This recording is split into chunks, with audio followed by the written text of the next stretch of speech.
À la veille du Ramadan, dans un contexte de querelles politiques et malgré des craintes sécuritaires, Israël cherche à calmer la situation sur le terrain. Des centaines de milliers de fidèles musulmans sont attendus à Jérusalem, cœur des tensions israélo-palestiniennes.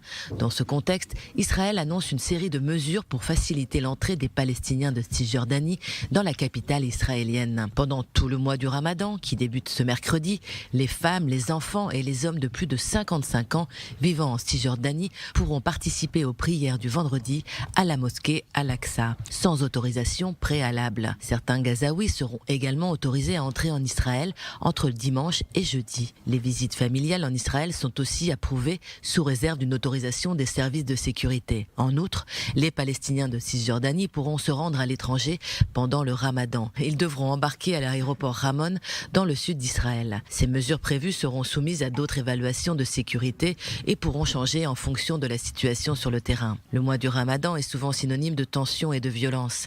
Il y a 2 ans, des manifestations nocturnes à Jérusalem et des heurts sur le mont du Temple avaient provoqué 11 jours de guerre entre le groupe terroriste palestinien Hamas au pouvoir dans la bande de Gaza et Israël.